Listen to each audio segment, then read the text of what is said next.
Hello दोस्तों, नमस्कार। जैसे कि कल हमने पढ़ा था प्राइम नंबर के बारे में, कंपोजिट नंबर के बारे में और इवन नंबर के बारे में। कल हमने बेसिक जानकारी नंबर्स के बारे में प्राप्त की थी। आज हम प्राइम नंबर के बारे में पढ़ेंगे डिटेल से और परफेक्ट नंबर के बारे में। सबसे पहले एक जो है ना तो भाज्य संख्या होती है और ना ही अभाज्य संख्या होती है, क्योंकि एक का जो है केवल एक ही गुणनखंड होता है। इसलिए एक ना तो भाज्य संख्या होगी और ना ही अभाज्य संख्या होगी। सबसे छोटी जो और प्रथम अभाज्य संख्या होती है, इसे सम अभाज्य संख्या भी कहते हैं। ये जो कौन होती है, दो होती है। सबसे छोटी और प्रथम अभाज्य संख्या, सम अभाज्य संख्या भी दो ही होती है। और सबसे छोटी भाज्य संख्या 4 होती है। तो ये हो गई बेसिक जानकारी। अब हम जानेंगे प्राइम नंबर के बारे में, कौन कौन से प्राइम नंबर होते हैं। तो 1 से 100 तक हमारे कुल 25 प्राइम नंबर होते हैं। अब जाने कौन कौन। 2, 3, 5, 7, 11, 13, 17, 19, 23, 29, 31, 37, 43, 41, 47, 53, 59, 61, 67, 71, 73, 79, 83, 89, 97। कुल मिला के हमारे 25 प्राइम नंबर हो गए अभाज्य संख्याएं। 1 से लेकर 100 तक कुल 25 अभाज्य संख्याएं होती हैं। 1 से 200 तक कुल 46 अभाज्य संख्याएं होती हैं। और 1 से 1000 तक 168 अभाज्य संख्याएं होती हैं। जो अभाज्य संख्याएं होती हैं वो जो है 6n + 1 को सेटिस्फाइड करेंगे। अब मान लीजिए जैसे, और अपवाद में 2 और 3 को छोड़ के, अब जैसे 5 है अभाज्य संख्या है, तो इसको क्या करेंगे, 6 × 1 - 1, तो कितना हो जाएगा, 6 - 1 = 5, यानी कि 5 इसको सेटिस्फाइड करेगी। इसी तरह जैसे 7 है, 6 × 1 + 1 बराबर 6 + 1 = 7।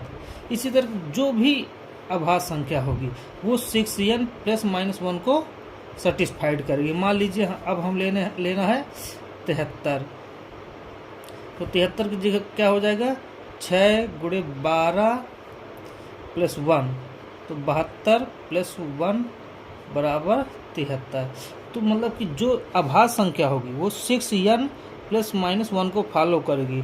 लेकिन मान लीजिए जैसे और भी कोई संख्या है, 61 + -1 + -1 है, तो वो ज़रूरी नहीं कि वो अभाज्य संख्या हो, लेकिन जो अभाज्य संख्या होगी वो 6n + -1 को सेटिस्फाइड करेगी। हमें प्राइम 1 से 100 तक प्राइम नंबर निकालने की एक ट्रिक है। जैसे ट्रिक, तो यहाँ ये क्या है, 44, 22, 322, 321। देखो 4, 4, 8, 2, 10, 2, 12, 3, 15, 2, 17, 2, 19, 19, 3, 22, 22, 2, 24, 1, 25। कुल कितनी हो गई, 25। 4 का मतलब है कि 1 से 10 तक कुल 4 अभाज्य संख्याएं। ये देखो 2, 3, 5, 7, ये कितनी हो गई, 4। इसी तरह 11 से लेकर 20 तक कितनी है, 4।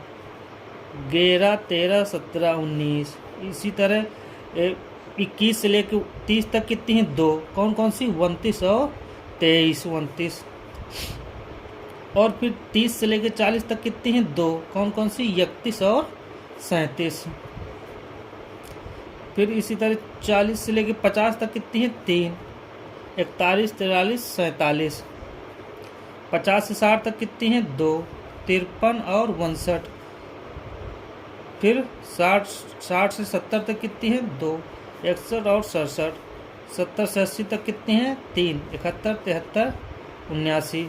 फिर 80 से 90 तक 2 और 90 100 तक केवल 1। इस तरह से हम अभाज्य संख्या 1 से 100 तक की अभाज्य संख्याएं याद रख सकते। कितनी, 44, 22, 322, 321। कुल कितनी हो गई, 25। ये होती है हमारी अभाज्य संख्या। अब हम दोस्तों जानेंगे परफेक्ट नंबर। परफेक्ट मतलब परिपूर्ण संख्याएं। परिपूर्ण संख्याएं क्या होती है? परिपूर्ण संख्याएं वे संख्याएं होती हैं जिनके सभी गुणनखंडों का योग उस संख्या को छोड़कर मतलब जैसे कोई संख्या है, मान लीजिए जैसे 4 है, 4 के गुणनखंड क्या होंगे? 4, 2, 1। तो इसके गुणनखंड कितने होंगे? 3 होंगे। तो परफेक्ट नंबर कौन सी होती हैं? वे संख्याएं जिसमें उस संख्या के सभी गुणनखंडों का योग उस संख्या को छोड़ के, मतलब कि 4 को छोड़ करके सभी गुणनखंडों का योग उस संख्या के बराबर हो। अब जैसे 4 है, 4 के गुणनखंड कितने हो गए? 4, 2, 1। तो 4, 2, 1 में 4 को छोड़ दिया जाए तो कितना? 2 और 1 का योग 4 नहीं है, अतः ये परफेक्ट नंबर नहीं है। अब जैसे मान लिया जाए 6 के फैक्टर कितने होंगे? 6, 3, 2, 1। तो कितने नंबर्स हो गई है?